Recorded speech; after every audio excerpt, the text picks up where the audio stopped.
السلام علیکم ورحمت الله وبرکاته. ملګرو ډیر افسوسناک خبر مخې ته راغلی دی چې جنې او هلک د غیرت په نوم باندې ډیر بې دردۍ سره قتل شوي دي او د قتل نه پسې ورته بیا په مخ باندې تیزاب هم اچولی دي چې هغو سره د دې جنې او هلک پیژانګلو بالکلي نه کیږي. جنې او هلک سره دومره غټ ظلم اخر اول په څه خبره شوی دی؟ نو که تاسو ځان د دې ټول معلومات نه پوره خبرول غواړئ نو مهرباني وکئ زموږ د چینل مخه در سره ضرور سبسکرایب کړئ او خوا کې ور سره ضرور د ټلۍ نشان ووهئ چې تاسو ته زموږ خبر ډیر زر در رسي. ملګرو دا دردناک خبر په بونو کې راغلی دی چې هلته کې جنۍ او هلک د غیرت په نوم باندې ډیر بې دردۍ سره قتل شوي دي او ډیر سخت ظلم ورسره شوی دی. ملګرو د جنۍ او هلک څه رشته وه؟ ملګرو د جنۍ د هلک خپل د ترور زوی و، خو چې د کله هم د هلک د جنۍ پسې کور ته رشته لیږله نو دا ترور چې وه نو ترور به د خپل خوري له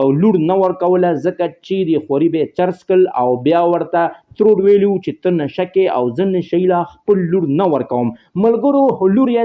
د خپل د ترور زوی ډېر خوښ و او دغه لور یې خپل مور ته خو ویلي و که دا پوډري دی او که دا ارنګې دی زه به صرف واده ده سره کوم ځکه چې زما زړه کې مینه صرف ده سره ده، زما زړه کې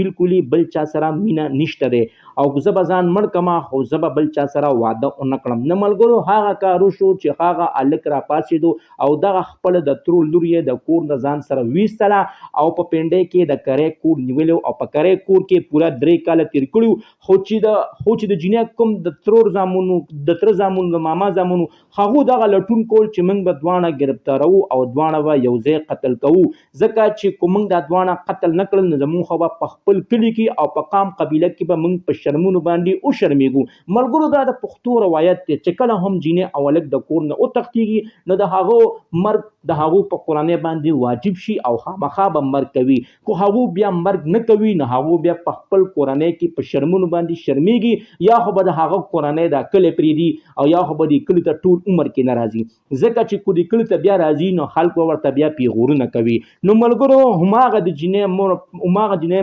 ماماګان او د تره زامن هماغه د پیغور د لاسه په پنډۍ کې 3 کاله پس د هغو معلومات حاصل کو او دواړه یې ډېر بې دردۍ سره ووجل او بیا یې ورته په مخ باندې تیزاب هم اچولی دي چې په هغې سره د جنۍ او د هلک د مخ ګوشنه هم خرابه شوې ده، د هغو پیژانګلو بالکلي نه کیږي. او ملګرو بیا ورسره یو خط هم لیکلی دی او خط کې ورته دا هم لیکلی دي چې